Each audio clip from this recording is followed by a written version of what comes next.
नमस्कार प्यारे बच्चों। आज हम शिक्षा निदेशालय राष्ट्रीय राजधानी क्षेत्र दिल्ली द्वारा जारी की गई वर्कशीट नंबर 67 का अध्ययन करने जा रहे हैं। विषय विज्ञान है, कक्षा 9th है। आज का हमारा टॉपिक है कार्य तथा ऊर्जा। देखिए बच्चों, बहुत ही अच्छा टॉपिक है, आपके दैनिक जीवन में बहुत ही इम्पोर्टेंट है ये टॉपिक, क्योंकि हमारे दैनिक जीवन में हम कार्य और ऊर्जा से संबंधित रोज का काम है, हम करते हैं। तो देखिए यहाँ पर हम स्टार्ट करते हैं से आपकी पिछली वर्कशीट में हमने कार्य के बारे में पढ़ा था। अब हम यहाँ पर कार्य के साथ में ऊर्जा भी पढ़ रहे हैं। देखिए, जिज्ञासा दीदी, ऊर्जा क्या होती है और ये हमें कहाँ से मिलती है? जिज्ञासा से पूछ रहा है ज्ञान। तो ज्ञान, हम जानते हैं कि सूर्य हमारे लिए ऊर्जा का सबसे बड़ा स्रोत है। हम परमाणुओं के नाभिक, पृथ्वी के आंतरिक भाग और ज्वार भाटा से भी ऊर्जा प्राप्त कर सकते हैं, लेकिन विज्ञान में हम ऊर्जा को एक निश्चित और सटीक अर्थ देते हैं। आओ इसे हम समझने की कोशिश करें। जब तीव्र वेग से गतिशील क्रिकेट की गेंद स्थिर विकेटों से टकराती है तो विकेट दूर जा गिरते हैं। क्यों? ऊंचाई तक उठाया गया हथौड़ा जब लकड़ी के किसी टुकड़े पर रखी हुई कील पर प्रहार करता है तो वह कील को लकड़ी को ठोक देता है। कील को लकड़ी पर ठोक देता है। जब किसी गुब्बारे में हवा भरकर उसे दबाते हैं तो उसकी आकृति में परिवर्तन होता है। क्यों? उपरोक्त सभी वस्तुओं ने विभिन्न साधनों के माध्यम से कार्य करने की क्षमता हासिल कर ली। यदि किसी वस्तु में कार्य करने की क्षमता है तो कहा जा सकता है कि उसमें ऊर्जा है।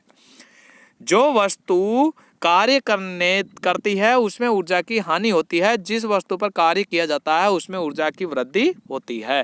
जो वस्तु कार्य करती है उसमें ऊर्जा की हानि होती है और जिसमें कार्य किया जाता है उसमें ऊर्जा की वृद्धि होती है। विज्ञान में ऊर्जा एक मात्रात्मक गुण है जिसे किसी वस्तु को कार्य करने के लिए, वस्तु को गर्म करने के लिए स्थानांतरित किया जाना चाहिए। किसी वस्तु में कार्य करने की क्षमता को क्या कहते हैं? ऊर्जा कहते हैं। आपको पता है, किसी वस्तु में कार्य करने की जो क्षमता होती है उसे ऊर्जा कहते हैं। ऊर्जा को ना तो नष्ट कर सकते, ना ही उत्पन्न कर सकते, इसको एक रूप से दूसरे रूप में है स्थानांतरित किया जाता है।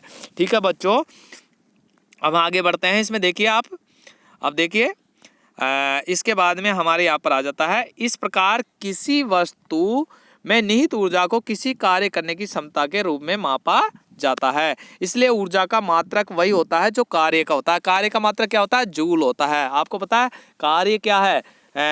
उसमें किया गया कार्य और उसमें क्या दूरी और विस्थापन है ना, दूरी और विस्थापन था, उसे जूल कहते हैं, न्यूटन मीटर कहते हैं। तो यहाँ पर न्यूटन और मीटर, तो बल और दूरी, उसकी कितनी दूरी उसमें तय की गई, तो उसे कार्य कहते हैं।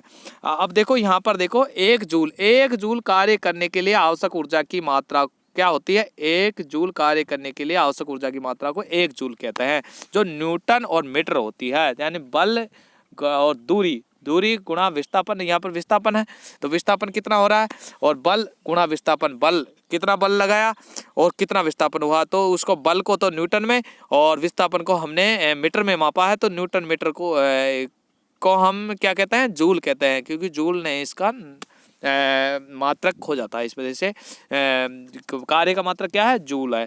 कार्य का मात्रक भी जूल है और ऊर्जा का मात्रक भी जूल है। कभी कभी ऊर्जा के बड़े बड़े मात्रक किलो जूल का उपयोग किया जाता है। तो किलो जूल क्या होता है? 1 किलो जूल में 1000 जूल होते हैं। कितने होते हैं? 1000 जूल होते हैं बच्चों। अब देखो ऊर्जा के रूप, कौन सा रूप किसमें होता है? देखो, ऊर्जा के अनेक रूप होते हैं, जो आपको बता देता हूँ। बहुत ही अच्छी चीज़ है।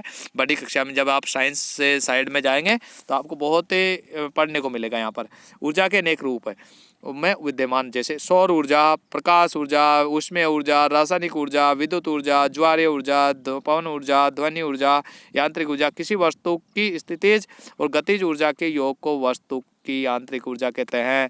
यांत्रिक ऊर्जा क्या होती है?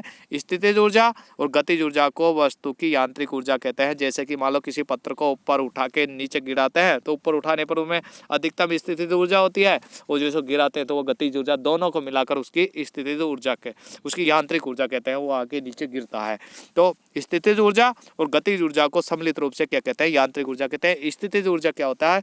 किसी वस्तु का स्थिति में बने रहना, वो स्थितिज ऊर्जा होती है। गतिज ऊर्जा क्या होती है? किसी वस्तु का गति में बने रहना, दोनों को जोड़कर हम यांत्रिक ऊर्जा कह सकते हैं। तो दोनों को जोड़ के क्या कहेंगे, यांत्रिक ऊर्जा कहेंगे। ठीक है बच्चों, अब इससे निकल के कुछ क्वेश्चन आए हैं इस वर्कशीट से संबंधित, उनको हम देख लेते हैं। देखिए, ऊर्जा को परिभाषित कीजिए।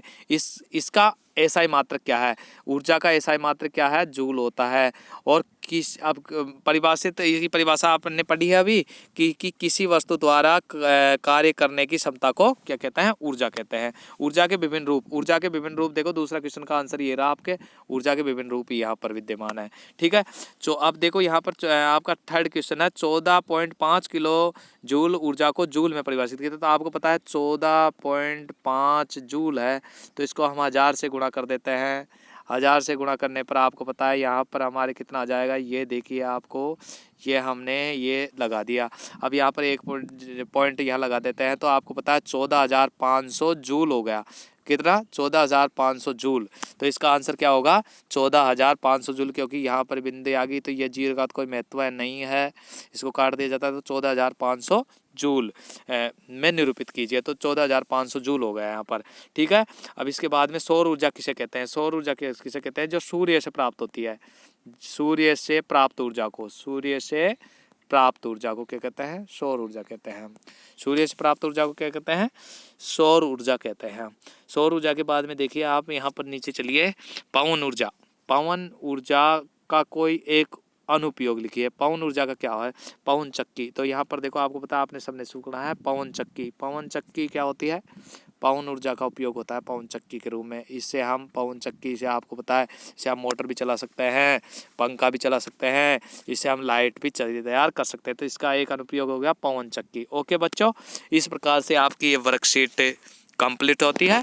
मैं आशा करता हूँ कि आप सभी बच्चों की ये समझ में अच्छी तरह समझ में आ गई होगी। फिर भी किसी के कुछ डाउट रह जाती है तो कमेंट बॉक्स में लिखें या मेरे पर्सनल नंबर पर मेरे से संपर्क करें। अब मिलते हैं हम नेक्स्ट वर्कशीट पर। तब तक के लिए नमस्कार, धन्यवाद प्यारे बच्चों।